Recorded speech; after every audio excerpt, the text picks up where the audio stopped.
यो सङ्लो बगिरहेको खोला जुन प्रकृतिको अनुपम दृश्य देखिन्छ यहाँ। यो खोला तीनवटा नामले परिचित छ। माछापुच्छ्रे गाउँपालिका वडा नम्बर 8 कास्कीमा अवस्थित यो खोलाको नाम पौ खोला भनेर परिचित थियो पहिले। पछि सिरवाङ खोला र पौदी खोलाको नामले पनि यसलाई चिन्ने गरिन्छ। यो खोलो वर्षायाममा अद्भुत ठुलो हुने गर्दछ, जसको कारणले मानिसहरू तरेर आवत जावत गर्न नसक्ने खालको अवस्था हुन्छ र यही खोलाको कारण हाँसटोल भन्दा मुनि एकदमै ठुलो पहिरो पनि गयो, जसले गर्दाखेरि अलैँची, अमृसो, धान खेत लगायत ठुलो खेतीपातीको क्षति भएको छ। र यो पौ खोला बग्दै गर्दा मलाई एउटा पश्चिमी गीतको याद आयो, जुन तलल बग्दैछ। त्यही कारणले एउटा लामो र ठाडो भाका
ससारेले यानी माया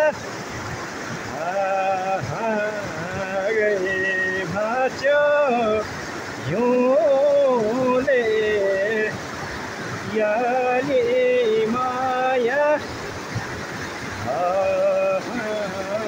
गए भाच्यो हिउँले यानी माया